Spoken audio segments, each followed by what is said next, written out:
தன்னோட சிறுநீரை 15 நாள் குடிச்ச பிரபல நடிகர். ஏன் யார் தெரியுமா? பல தேசிய விருதுகளை வாங்கின சூரரை போற்று படத்துல ஸ்மார்ட் வில்லனா நடிச்சவர் தான் பாலிவுட் நடிகர் பரேஷ் ராவல்.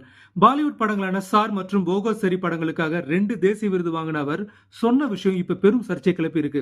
அவர் ஒரு இன்டர்வியூல பேசும்போது, ஒரு படத்தோட ஷூட்டிங்ல எனக்கு காலில் அடிபட்டுருச்சு. ஹாஸ்பிட்டல் அட்மிட் ஆகியிருந்த என்ன நடிகர் அஜய் தேவகனோட தந்தை வீரு தேவகன் வந்து பார்த்து நலம் விசாரிச்சாரு. அதோட சீக்கிரம் ரெக்கவர் ஆகணும்னா உன்னோட சிறுநீரை நீயே குடின்னு சொன்னதோட மது, சிகரெட், நான்வெஜ் சாப்பிடாதுன்னு அட்வைஸ் கொடுத்துட்டு போனாரு. அவர் சொன்ன மாதிரியே தினமும் காலையில எழுந்ததும் என்னோட சிறுநீரை பீர் குடிக்கிற மாதிரி நானே முழு மூச்சா குடிச்சேன். இப்படி 15 நாட்கள் தொடர்ந்து குடிச்சேன். அதுக்கு பிறகு என்னோட எக்ஸ்ரேவை பார்த்த டாக்டர்கள் மிரண்டு போயிட்டாங்க.